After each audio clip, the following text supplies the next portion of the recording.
Hello guys, আবার রোজকার মতন চলে এলাম দুপুরের মেনু নিয়ে। চলুন দুপুরের মেনুতে কি রান্না করি দেখাই। এই যে ঝিঙে ডাঁটা আলু দিয়ে আর এই ছোলার ডাল ভিজিয়ে রেখেছিলাম কালকে রাতে, এটা দিয়ে একটা সবজির তরকারি বানাবো। চলুন আপনাদেরকে শেয়ার করি কিভাবে বানাই। এখানে এই যে জিরে, শুকনো লঙ্কা, তেজপাতা ফোড়নের জন্য নিয়ে নিচ্ছে। এখানে আদা জিরে বাটা, যেহেতু এটা নিরামিষ। এই যে আমার ফোড়ন দেওয়া আমার হয়ে গেছে, নিয়ে সবজিগুলো দিয়ে দিলাম। সবজিগুলো দিয়ে ভালো করে বেশ খানিকক্ষণ নাড়াচাড়া করতে হবে, যাতে সবজিগুলো থেকে যাতে কাঁচা গন্ধ না থাকে। সবজিগুলো যখন ভাজা হয়ে গেল তখন লবণ, হলুদ আর এই যে বাটা মশলাটা আমি এর মধ্যে দিয়ে দিলাম। নিয়ে মশলাটাকে ভালো করে কষিয়ে নিতে হবে, যাতে মশলার গন্ধ যাতে না থাকে।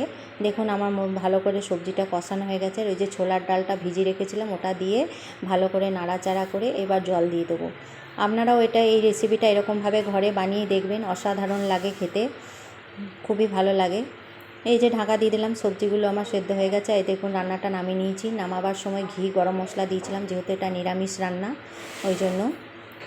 এই যে রোজকার মতো আপনাদের দাদাভাই খেতে বসে গেছে। খেয়ে তো ও তো বলছিল খুব ভালো হয়েছে রান্নাটা। টাটা বাই, আবার আসছি নেক্সট ভিডিওতে।